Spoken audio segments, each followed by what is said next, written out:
太空不是马斯克开的，好吗？不是说你射上去了之后，太空都是你的了哦。凭什么你星链就可以摆在那里，先占地为王，人家就不能经过你旁边？现在我们的太空其实已经很拥挤了哦。Elon Musk 抱怨的是，这个卫星已经射上去了。那在卫星的运动过程当中，跟你就算接近一点，那又怎样呢？更何况中科宇航后来也有发表过说明。先前他那么靠近天宫太空站的时候，中国大陆也没有跳起来批判他。未来这种情况在太空当中一定还有很多，又不是只有你会射，别人也会射啊。那整个太空都是卫星、太空垃圾、太空碎片的时候，那么到底是谁的责任，都很难讲了。好，接下来关心在中美之间的科技战，这个太空方面，难道现在也是擦枪走火了吗？这次亲自点火的人是马斯克。我们来看到的是 SpaceX 旗下他的星链工程的副总裁，在这个此刻突然间出来指控中国大陆，在12月9号这天，他说呢，大陆啊，你发射了这种民用的卫星，而且你在发射之前没有跟我们的卫星做协调，所以导致呢，你们的民用卫星极为靠近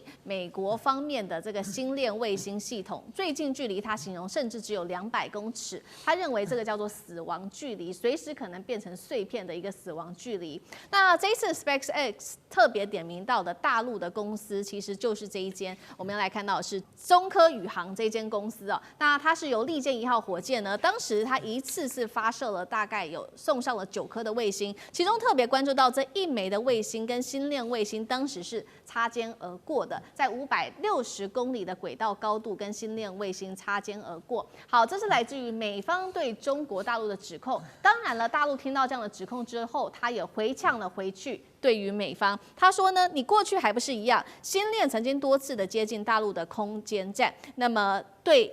我们的航天员的生命也构成了威胁。他还认为说，美国还是应该是你在碰瓷才对吧？针对这一起事件到底怎么回事，委员怎么看？就很显然的，这个 SpaceX 哦，包含 Elon Musk， 他们在这件事情上是刻意的大做文章了哦。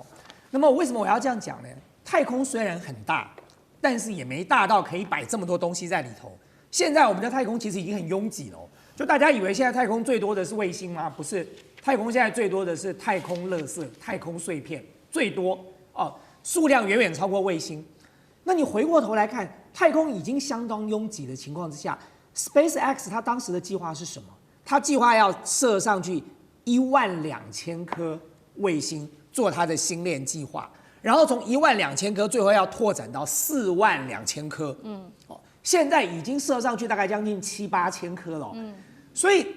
太空不是马斯克开的，好吗？就是说，不是说你射上去了之后，太空都是你的了哦。那么别人要射上去的时候，在这么拥挤的情况之下，当然难免会发生这种状况。就像中国大陆说的，先前他那么靠近天宫太空站的时候，中国大陆也没有跳起来这个批判他，他没有必要在这件事情上大惊小怪。更何况中科宇航后来也有发表过说明，他说他们发射的时候，他们当然有看过这个空间是不是可以顺利的把它射上去哦，就是大概他们叫做有个窗口哦，就你射上去的一个窗口，那么你才能够让你的卫星射上去。那么这个 Elon Musk 或者是 SpaceX 现在抱怨的是这个卫星已经射上去了，所以其实根本就不干中科宇航的事情。如果说那个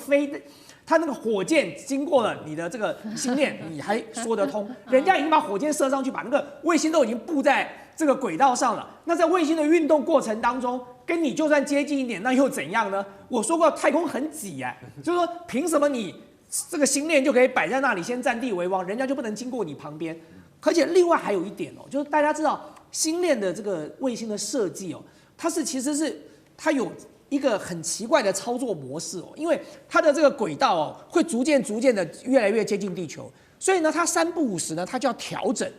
所以呢，大家不要以为说星链的卫星射上去之后，它在那个轨道上就这样乖乖的转，不是它3不5时它要动态的调整一下。所以在你动态调整的过程当中，人家的卫星怎么知道你这颗卫星要不要调整呢？所以我要讲的问题就是说，未来这种情况在太空当中一定还有很多。星链现在不过8000颗，它就已经在这边跳脚了。等你真的射上42000颗的时候，又不是只有你会射，别人也会射啊。那整个太空都是卫星、太空垃圾、太空碎片的时候，那么到底是谁的责任，都很难讲了。好，确实在这一场冲突发生、意外冲突发生的之际，我们来看到，所以中科宇航这一间企业现在也被大家拿来做讨论，特别是因为这是中国大陆政府非常重视的一间企业。它是谁呢？我们稍微关注一下，它其实成立在2018年，第二大股东就是中国大陆科学院。那它当时呢，也为中国打造了第一个商业用途的一个发射台。这一次它特别有一个厉害的技术，就是被点名的是它的利剑1号，今年完成了1箭7星的任务。导播来带我们看一下它具体有哪一些硬实力。好。画面上一点一点的，这非常多，因为比较复杂一点，我把它列出来，包括了多星堆叠适配器等等。好，重点来了，它的这个性能可以产生什么样的效果？就是来看到第一个，每公斤发射成本可以压到10000美元以下；第二个是未来单次的发射也可以超过，达到了50颗的卫星。1箭7星，我们要来看它背后到底克服了哪一些的技术难关。刚刚说了嘛，未来单次发射可以高达50颗的卫星，这样可以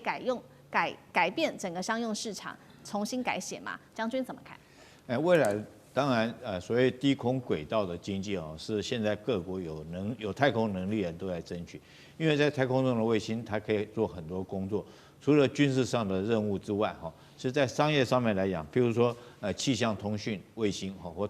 或者是通讯类的，或者是网络类，甚至于科研方面有很多项。所以这是中国发射上去的卫星里面9颗里面有6颗是中国自己的卫星，另外有3颗是别的国家委托它来发射的。包括我们台湾有时候也会委托别的太空公司来帮我们发射卫星，譬如说我们的福卫这个太空卫星也是委托别的国家来发射嘛所以未来太空之中卫星确实是很庞大一笔商机，但是这卫星发射成本是非常高的你如果说一支火箭来讲，一次上去只能发射1颗，那你去看以马斯克现在来讲，他已经上去了大概所谓3400颗卫星这个2025年甚至已经到13000颗那么多，那你是不是要发射13000枚火箭才可以达到这种数量？当然，如果说是一次可以上去10颗来讲的话，当然就可以发射1300次，就可以达到这个部署这么多的卫星。那中国来讲，它当然要设法降低我的成本。既然是商业的行为，我当然要考量到我的成本要多少，我当然要考量我的成本能够降低。所以这些卫星发射你知道这次是怎么回事吗？就是这个卫星发射以后，它到达低空，因为你越高，你要用的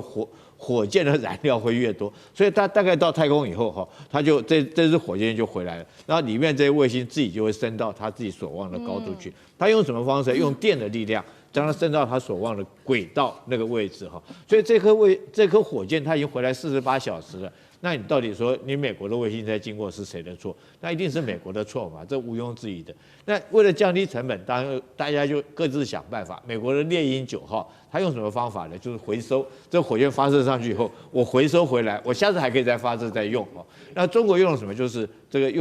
是不是用比较大型的火箭？中国现在也在研究了，是不是可以让这个火箭可以回收？但是目前最近的一次实验好像失败了，没有成功。可是以后来讲继续努力，所以一次发射可以带越多卫星，当然我成本越低。那我想中国你要发射越多，当然你的火箭体积要更大，载重要更重。所以我们看到，包括美国马斯克的猎鹰9号，它越做越大，然后发射数量越多，而且能够降低成本。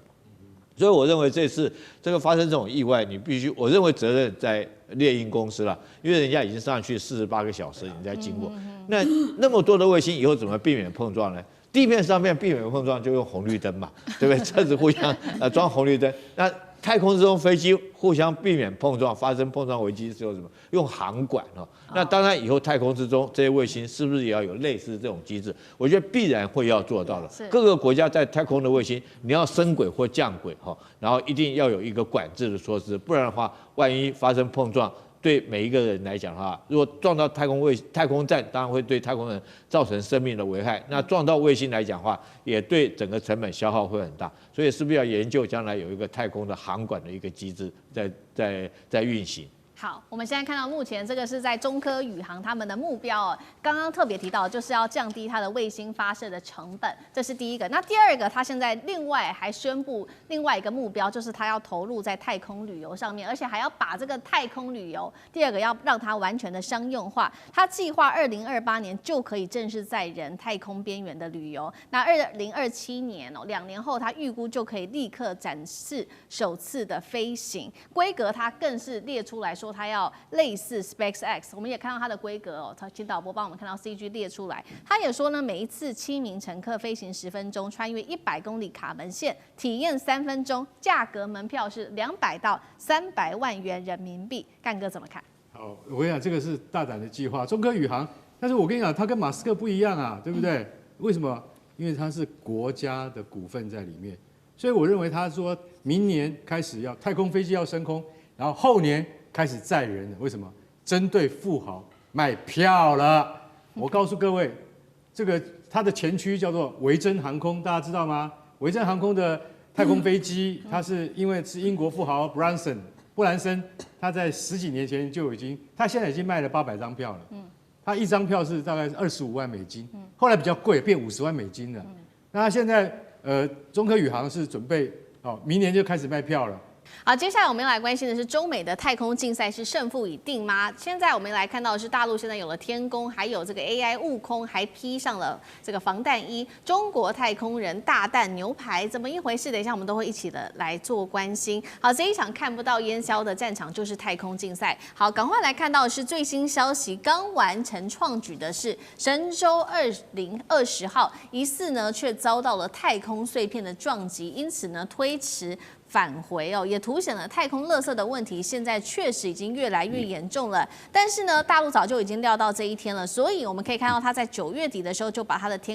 太空站做了一个全面的升级。怎么做呢？包括加装了这个全新的太空碎片的防护装置，堪称为天宫。披上了太空的防弹衣，并且加入了大陆自己研发的这个 AI 模型悟空，来帮助他们的太空人可以提升任务的效率跟它的安全度。那么节目一开始要请教赖老师怎么看了这个大陆的新技术，能够做到太空防御跟反制的双重能力吗？已经能够有能力来应对中美之间的太空战吗？赖老师怎么看？太空战基本上你没有办法有效的防护啊，也就是说。即使川普所谓的这个金琼计划啊，也只能是保护地面上的地球的这个美国的安全。但是事实上大家也都知道，它不能有效的防护，即使它建立4层的防护网，它基本上也是无效的因为还是可以突穿。俄罗斯普丁现在就告诉你说，我可以用海燕，我可以用波塞冬，就是海神的这个核动力的。核导弹我可以制造海啸把你吞灭，所以你制造的那个金琼是毫无用处。在太空更是没有办法，太空基本上你没办法有效的防护，所以太空战基本上就是相互摧毁对方。例如说我打你的卫星，你打我的卫星，这个只能够这样做。所以一般来讲，太空战绝对是攻击性的，不是防御性的。美国人跟日本说我们建立太空军主要是为了防御，那是胡说，那是欺骗。因为你没有办法保护你的卫星的安全，你只能够去摧毁对方卫星的安全的存在而已。可是按照国际太空法的规定太空站你不能去攻击的。目前来讲，这个太空人是地球的资产。太空人如果他从太空降落到地球的时候，在任何一个地方，所有的任何人只要发现太空人降落，都必须要去协助他们、救护他们，这是规定因为它是国际资产，它不是属于个人。我想这个部分你们要先确定。所以基本上来讲，太空站是不能被攻击的。如果美国假设去攻击中国，假设是剩下唯一的人类间最后的唯一的太空站的话，美国也不可以攻击。一旦攻击的话，那一定是2国的核大战的开始。对这个是很重要的。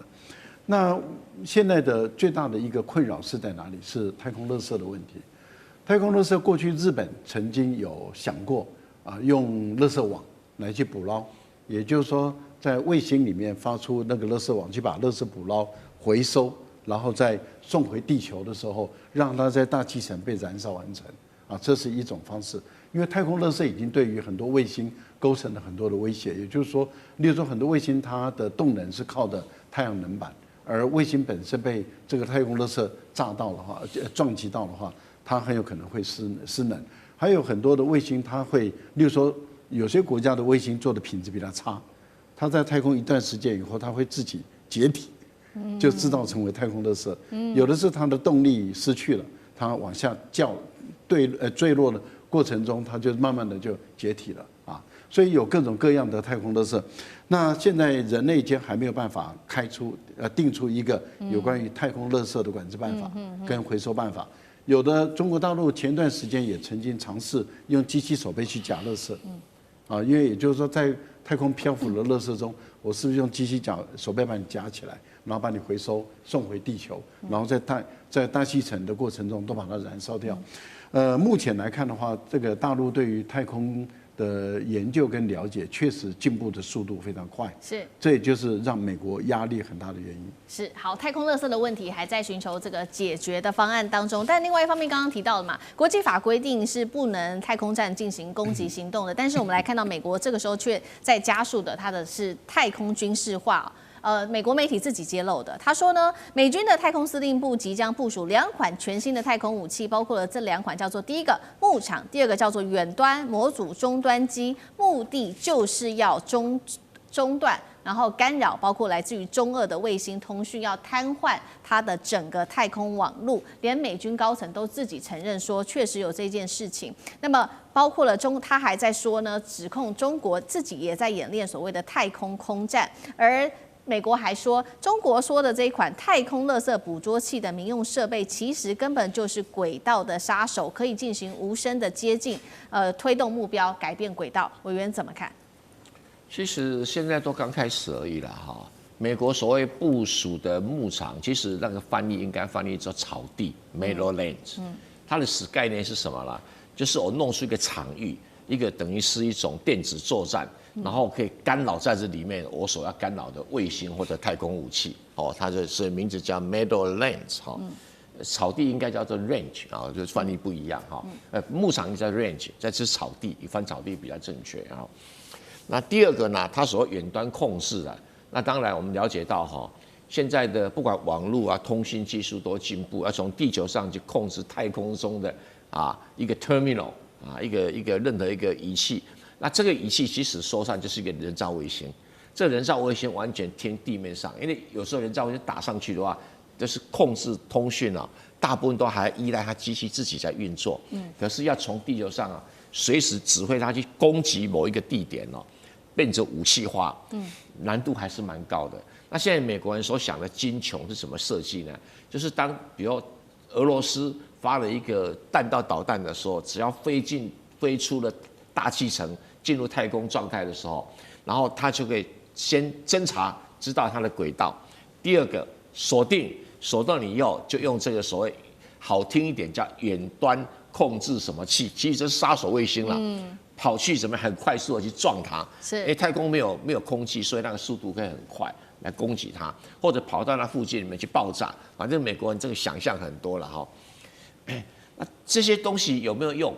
你说不能说它完全没用也不对，可是有多好用那就是一个问题。精准到什么程度？像他们军队的研究就说，我精准武器要精准到什么程度？我要投弹的时候要投几颗才会打到，对不对？我这个导弹的话要在圆周公差要几米内3米呢、5米呢，还是30公里，那就别提了所以讲的精确度现在都还不知道没有人看过，都是还在实验室阶段里面了。那对中国会很难吗？可能不是很难。现在问题来，因为中国是高超音速导弹最发达的国家这个俄罗斯有，但是还是跟中国有点距离。中国种类多嘛，速度快嘛，这个进入这个太空的时候，那种成坡体，你要卫星拦它，那个难度会非常非常的高。是，所以我是觉得双方面的竞赛刚开始所谓说捕捉太空垃圾跟这些东西不太一样。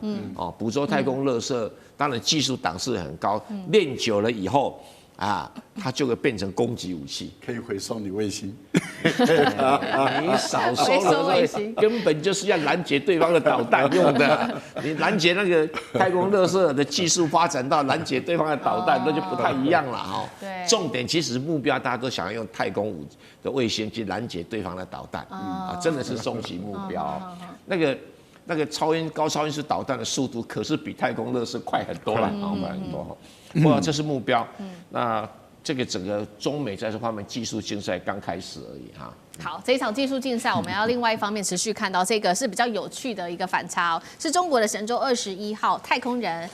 竟然是在太空站上面还可以启用它的热风烘烤机来吃东西，吃的很丰富哦，包括了烤鸡翅、烤牛排，还有190种的菜色。那大家就在反观说 ，NASA 记得吗？就是去年我们还在做报道的，2名太空人搭乘波音的太空船升空，却因为这个推进系统出问题，导致2个人本来是8天的任务变成了9个月。返回地球之后，我们都画面上可以看到有照片，这太空人的身体就出现了严重的退化跟异常等等。中美太空竞赛谁会取得最终胜利？李将军怎么看？其实能够在太空站里面这个烤鸡翅、烤牛排是很高超的技术，因为我们以前看美国的太空人在太空之中，他们吃的食物叫太空包，就是一包一包拿出来以后，顶多就是微波，然后那个塑料袋撕开来以后，它几乎是用这个果冻的方式用吸的来补充营养。那没有人说是在太空站里面烤这个牛排的啦。为什么？因为我们在家里头烤牛排的话，如果你家里面通风不好的话，那个油烟味是很重的，你知道。那你在太空站里面，你不可能把窗户打开让那个油烟散出去，那是不可能的事情。所以说，你怎么样让这个空气之中能够过滤掉，能够保持太空站的空气清新来讲的话，这就是一个这个相当高的高科技啊。那美国这2位太空人，什么叫鸡腿症呢？因为他们在太空之中没有运动嘛，在太空之中待了9个月，完全没有运动，那肌肉这个能量就消失掉，所以腿就变得很细，他们叫鸡腿症。那因为在太空之中没有重力所以它人体的水分会这个向上面这个不会往下肢来这个活动就往上飘，往上飘来我讲的话。那水分就变少，那整个腿就变细细白白的，他们称之为这个婴儿症那但是中国太空船上面，这个太空站上面他们有运动器材，每天要固定去那个运动器材那边做健身运动。那倒不见得是要目的不见得是要练肌肉，而是让他们能够保持正常的体能状态。那这样的话，如果返回地球之后他经过很短的时间复健，才可以恢复在地球上面有重力状况之下正常的生活。那刚刚讲到这个太空的未来作战来讲的话，你要知道我们战略学者有所谓的海权论，有所谓陆权论，你知道还有空权论。空权论是意大利的战略学者叫杜黑他所提的叫空权论，他认为说是未来谁能够掌握这个空中他那个时代还没有到太空。他认为谁能够掌握空中，谁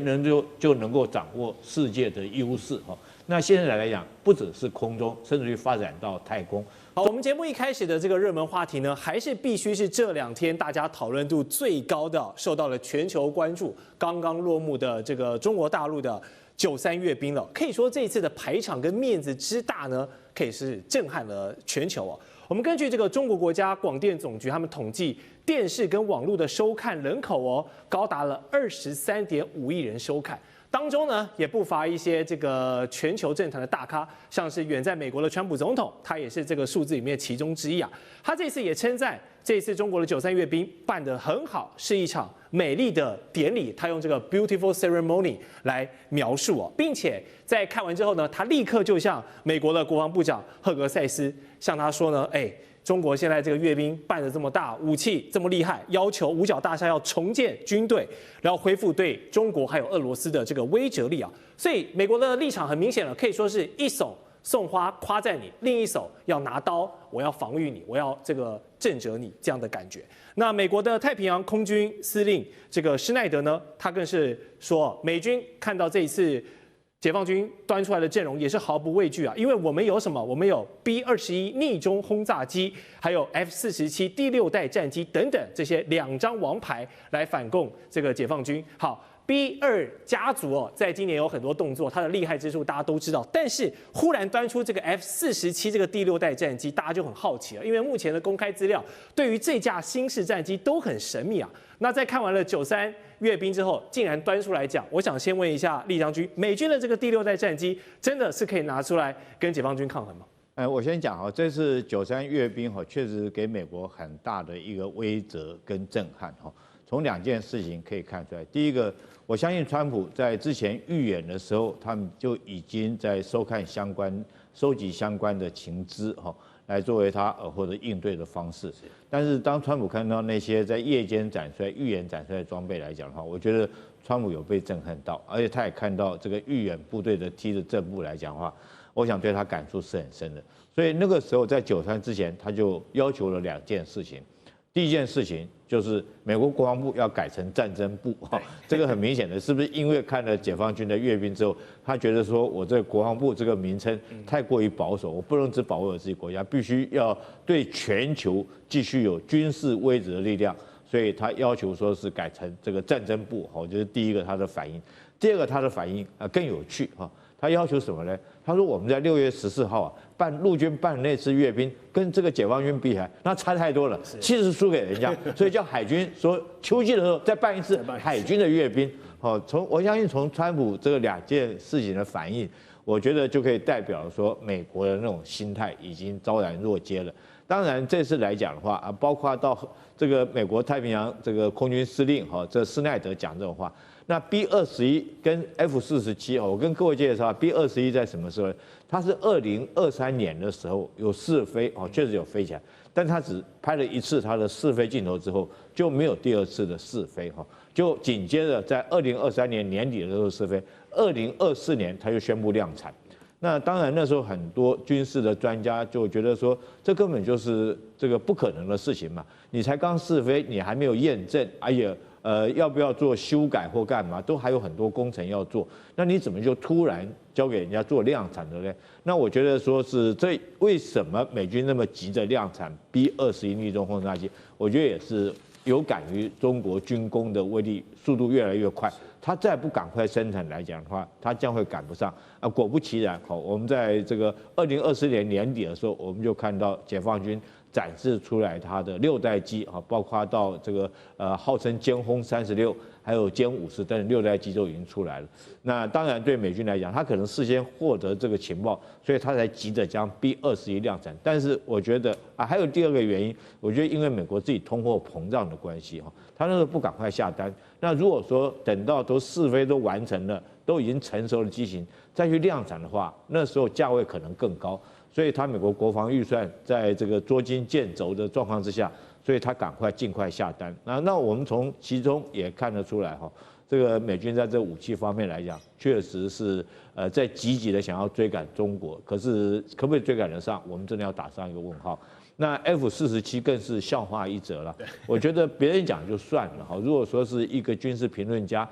或者是说一个这个很酸的新闻记者讲这种，那怎么会太平洋空军司令讲这句话呢？因为 F-47，我想包括连我都知道，那只是连图纸都还没有画出来，那只是川普在这个之前看到解放军歼轰36第6代机已经出来以后，他急着，他只是口头上的宣示交给波音来生产。那波音把他20年前设计的一款战机的图样拿出来糊弄大家。但是非常有趣的一件事情，你知道吗？这个 F-47它的设计，我们看到它那个，当然那只是一个示意图了，可是很明显它有个特征，就是压抑的设计那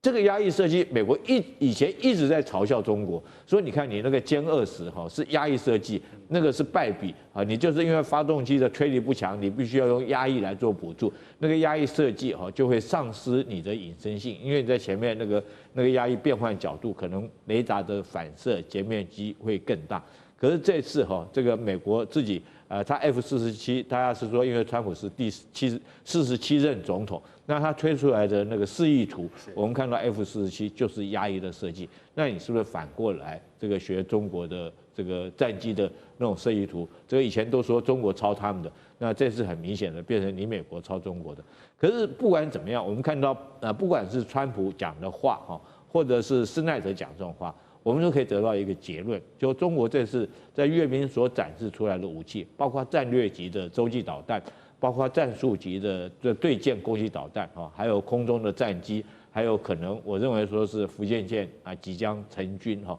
还有各项战斗级的各项这个无人机，包括无人机、机器狗哈，水下的这种潜舰作战的武器。还包括反无人机的装备，所以从战略、战术、战斗的各项武器，我觉得这次当然就包括我们这个军迷来讲，都看得眼花缭乱。那美国我想说这几天五角大厦可能忙得不可开交，要仔细去分析一下这些武器的性能。那从这也看得出来哈，这个美国他们总统跟施耐德的反应讲这些话啊，又酸，是又嫉妒又酸哈。那也代表这次，我相信这个大陆来讲，他们这次确实是很成功的一次阅兵的武力展示。没错，因为让这个假想敌都急了，可见这一次中国的93阅兵的壮盛军容跟强大的战力呢，真的以客观来讲，这个全球军武强权的地位是毋庸置疑的。那如果我们说第3名的中国大陆加上第2名的俄罗斯一起来对付第1名的美国，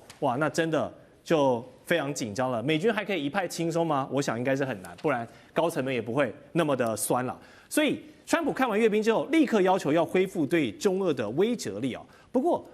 解放军是一回事，后面还有俄罗斯跟普丁这个令川普也是又要跟他保持好关系，但是又非常忌惮的一个角色在后面。要是怎么观察？一旦第2名跟第3名加起来，美军该怎么办？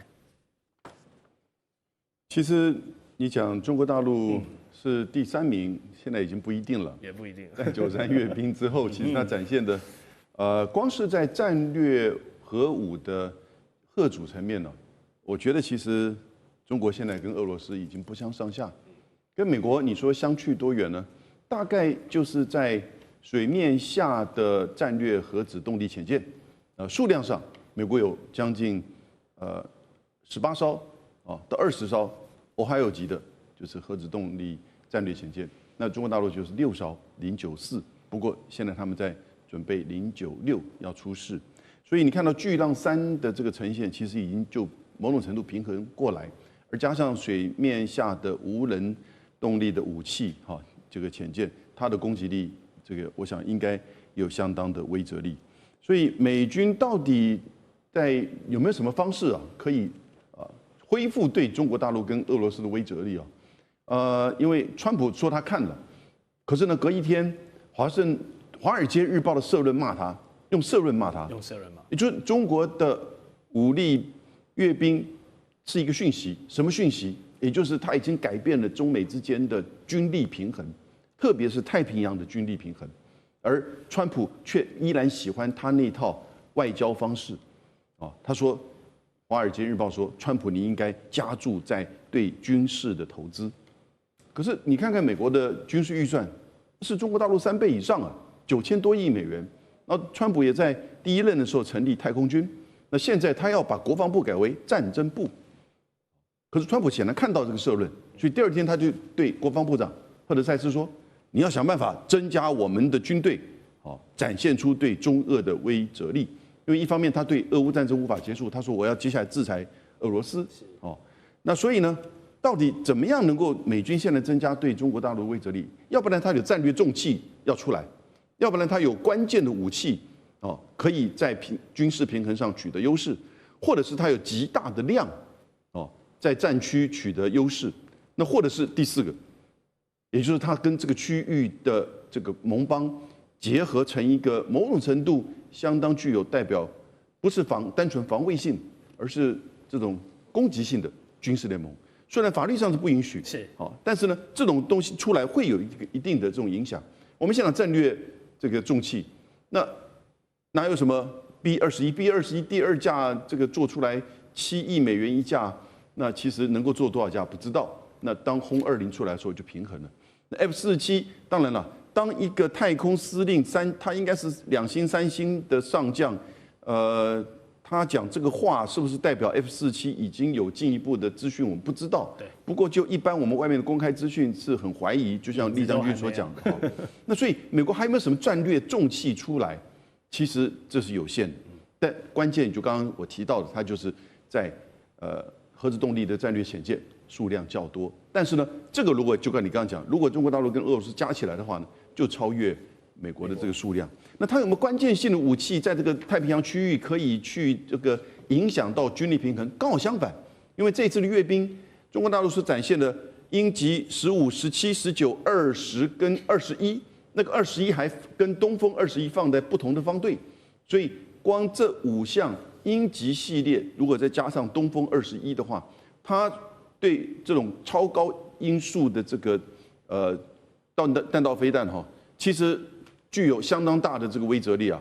那是在大陆这边呢、因为它的末端的速度可以接近10马赫，你根本可能拦不到。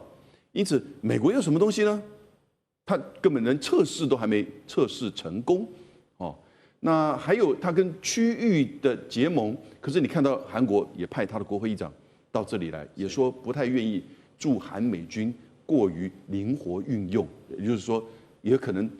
台海发生战争的时候，对，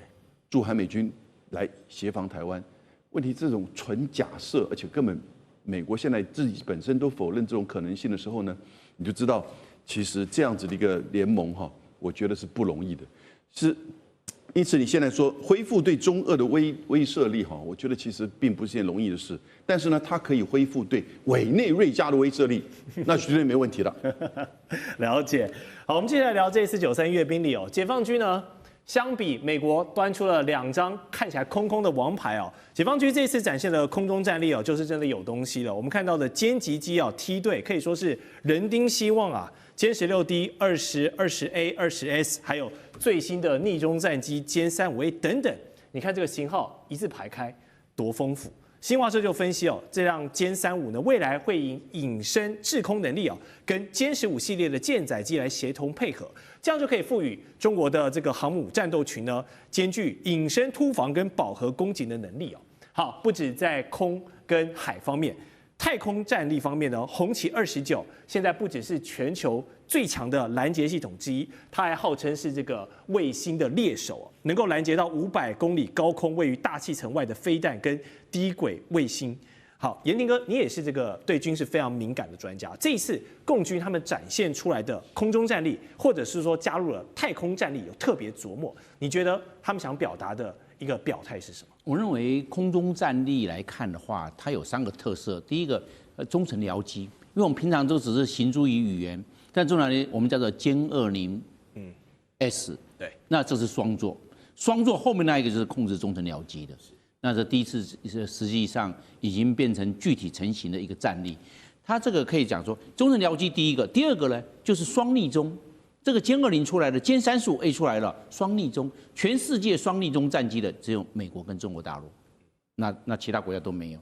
那在这个方面，它这一次在93阅兵的时候把它做展示，换句话说，它可以更灵活的来运用，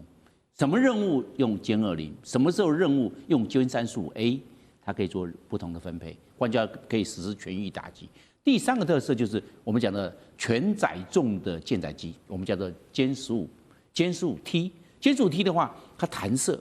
的话，它这个不用再滑跳了，上面可以满油满挂载，那是不是做饱和攻击用？这换句话说，这3个特色，有中程僚机了，有全载重的舰载机出来了，那这样来配合搭配在福建舰来使用，因为辽宁跟山东的这个航母，那它只是有滑跳你不能加满，你加满。它推力还没上来，升力还没到，你就已经离舰了，所以你只能半挂载。但是歼15T 它全挂载。另外来看这个太空战力，我们这一次看到的就是这个红旗19跟红旗29。我们知道拦截弹道飞弹呢，一个是推升段加速，然后进入轨道，进入轨道之后中段，这个在飞行段，这是我们叫在地球轨道上飞行。最后末段，因为它也要重返大气层了。对。那现在还变成双拦截，第一个中段拦截，第二个末段拦截。你这样的话，我们讲的红旗29就是中段拦截。你的推升段，全世界到现在没有推升段拦截。那刚刚发射你发现得到吗？那么远，你还没办法。推升段没办法，它进入太空，这个我们讲的中段拦截跟末段拦截，那现在中国大陆具有双段拦截，也是全世界唯2了。因为就美国用标3跟标6来搭配萨德系统，然后在末段的爱国者系统，那中国大陆这个后发先至，因为红旗29可以打到500公里。我们知道低轨人造卫星是200公里，1到1000公里，但大部分都在400公里到200公里之间。这个低轨非常的多，像中国大陆的那个太空站啊，叫做天宫太空站，408公里。你看它可以打到500公里，它也超过了。换句话说，它上去了，越过卡门线100公里，然后进入太空，进入轨道，然后打低轨人造卫星，还有打弹道飞弹。所以中国大陆具有这个反弹、反双导，你变成在中段的时候这个中段，然后末段的时候呢，用红旗19，因为红旗19可以打到150公里的高度。我们的卡门线是100公里。它可以打到150公里，或者要重返整个大气层的时候，从150公里拦截到100公里，然后到大气层拦截，交给红旗19这一段交给红旗29，变成双反弹拦截，那这就成型了。那任何以后打核威慑的时候，双方会有核武的这方面的报复行动，但是可以来在中段飞行、还有末段飞行的时候实施反导，把它在太空中。还有重返大气中做狙杀，或者变成一个我们讲到的这个核子保护伞出来了。为什么？我这个只要经过我这一方面的话，我通通可以用红旗29做第一段截杀，第二段还有渗透成功的，再用红旗19做第二段截杀，它所有双反导的能力已经成型了。接下来我们要特别来关心，在中美的太空竞赛当中，现在呢，中国大陆的它的杀手卫星称霸太空，那么美国技术是否落后瞎了眼的金琼技术吗？等一下我们一起的来做关心。现在来关心的最新哦，距离地面36000公里的这个高空战场，大陆方面再次的震撼全球。这一次拿出来了，包括它的实践21号跟实践25号的卫星，完成了全球史上首次地球同步轨道卫星。重点来了，是这个加油作业。简单的说，就是大陆现在不只是把他们的卫星送上去太空而已，还给卫星可以做加油维修跟调度它的战力。那么就是几乎是拥有机动作战指这个卫星舰队的意思，而且可以长期的驻守在这种高轨道，扩大它的寿命，随时的临机部署。反观美国，则是要等到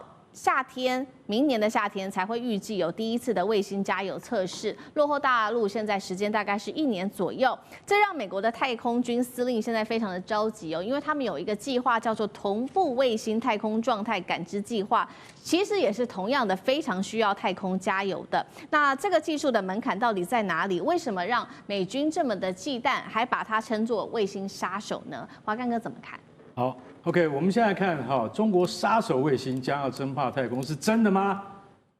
我告诉各位，最近中国实践21号跟实践25号在3.6万公里的高空进行了对接。你在想说，那跟太空站对接有什么不一样？完全不一样，完全不一样，因为这2艘都是太空船，会动的。他们在这么高的高空中对接，进行了什么任务？进行了加油任务。我告诉你，这个计划美国在1年前就要做了，到现在做不成，我们现在做到了。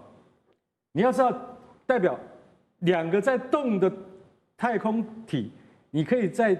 这么高的高轨道上面3.6万公里的高空上面能够对接，能够加油，就能够补给，这样了解吗？还有，它能做什么？它能够抓。它只要伸出机械臂，它可以进行什么捕捉的工作，那就可以达到军事上的目的，叫反卫星。其实当初研究的实践21号跟实践25号，它的目的是要清理什么？要清理太空中的垃圾，对，因为垃圾实在太多了啊。大概我们可以简单就讲一下，就是说，如果是这个1公分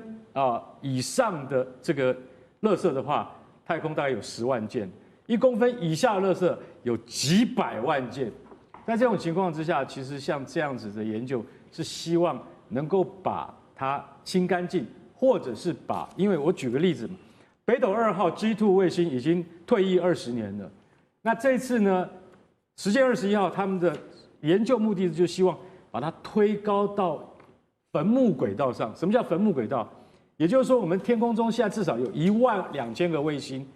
但是它们都是近地卫星，那你一定要往上面推，因为这些卫星绝对不会通过坟墓轨道。为什么？因为轨道不一样，所以它绝对不会碰到。那你要是太低，那它一这样运行，总有一天它弹出了轨道之后，它就会碰上正在服役的轨道。有时候你台北突然这个天上就突然都黑了，为什么？因为灯都灭了，因为卫星通通都无效了，就是因为被这些太空垃圾给撞上。所以这个计划，我是坦白讲一句，它具有非常大的军事用途。美国现在就是很急着跳脚，美国太空军的司令就说：“快点，人家都已经加油都加好了，人家都已经做到这个地步，接下来是做什么？接下来就是可以当成武器级的东西来使用。那跟当年的星战计划相比，它实际的多，而且有用的多，而且中国有的是财力可以支撑像这样子的计划。马上实践25号之后，会有26号跟27号，这个是美国太空军。所以拜托川普，你跟马斯克两个人不要再吵架了，你还叫他把飞龙太空船退役。飞龙太空船如果退役的话，我们是连船都没有得用。我觉得现在就是说，大陆现在在这方面已经让美国坐立难安了。其实接下来的发展，可能到2030年之前，如果进行了第一次中国太空人登月的话，美国真的会把脸都给吓白了。好，同样的问题，那大使又怎么看？其实我觉得未来的这个作战这个决胜点是在太空。那因为太空事实上它也可以武器化，从太空打地面上也可以。那当然这是联合国这个太空和平使用公约它所禁止的。那可是美国率先在做啊，美国正式成立太空军，对，这是完全违反国际公法的。你说太空军事化，大家都不玩军事化。中国大陆现在所有的，比如说你今天是这个实践21、25、22、27，它是所谓民用性质啊。那美国人就是说，你民用的话，军民两用，你民用有这个能力，转换成军事能力，那是易如反掌。所以呢，事实上就是说，它都是小人之心，度君子之腹。没有错，我今天将来可以在太空轨道清除你美国的重要的卫星，是有这个能力。可是中国大陆会不会这样做呢？这个就不得而知了。起码中国大陆有这个能力了。那所以将来这个事实上谁掌握太空，谁就掌握地球的这个地球上战争的胜负。那现在世界上在太空中拥有这个能力的就是有中国大陆跟美国。而且中国大陆，你这个计划它已经走在前面了。那所以就变成就是说，如果中国大陆有一天在太空的这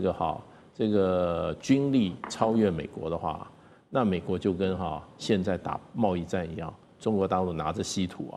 要什么美国就给什么。这个是物质的力量，物理的力量就是这么强，科技的力量就是这么强。所以我觉得大家都知道。可是呢，现在能够达到这个水平的话，就是中国大陆跟美国，而且呢，以这些资金的投入、人才的培养跟政策的持续来讲的话，那美国不是中国大陆对手。我只能说是这样。美国现在说实话，一下叫民间去做，一下要 NASA 去做，NASA 光一个那个主任吵了个半天。对，美国70年代就可以上月球，可是现在他就上不去。美国的力量，说实话，有的时候科技力量它是会倒退。那中国大陆在过去几十年就不断持续的往前走。所以呢，我觉得中国大陆很清楚，要在地球上不受人欺负的话，就是在太空上有能力。好，另外一个让美国也很紧张的事情，就是因为他们现在不是在川普在打造这个金穹吗？中国大陆的这项技术现在说有可能这一波操作可以直逼到金穹，尤其是在它的中段地区，就是做拦截的，还有在它的探测层这边，是不是就可以打破这样子的一个探测层？那金穹会不会还没有打造好就已经被中国大陆给破解？像这个又怎么看？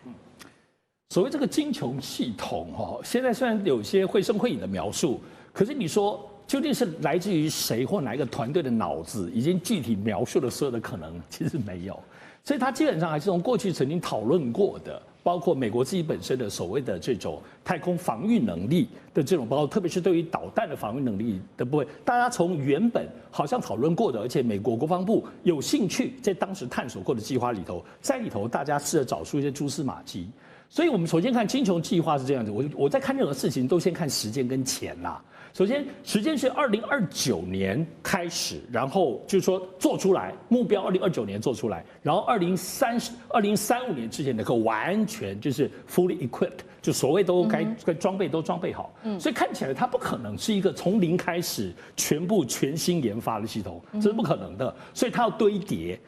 哪些现有，特别是美国现在有很清楚的优势。我讲毫无疑问的。大家逻辑上，包括现在在讨论上，也都知道有2个。第一个当然是以色列本身的所谓铁穹系统的再扩大，作为导弹防御的这个部分结构，因为最后你还是要防到落入到打到美国本土嘛。其次，既然是太空当中，当然其实就是马斯克的星盾跟他的低轨卫星啊。可是你说现在真的可以吗？看得出来，川普最近对于马斯克，当然大家已经翻脸了。他现在全部都在拥抱 Amazon， 因为 Amazon 那边同时人家也在做这种低轨卫星。可是要知道 ，Amazon 它所发展的低轨卫星跟马斯克不一样。马斯克是因为他用强大的这种技术力，所以他发展的并不是只是民用，它太强了，强到民用也可以，军用也可以。可是 Amazon 他们原先做的是纯民用哦，就在这里头，大家先前投资的架构其实是不太一样的。因此，现在我们在讲这些技术力的堆叠，如同刚刚大使所提到的，好吧，你2029年真的初步做出来了，到2035年之前，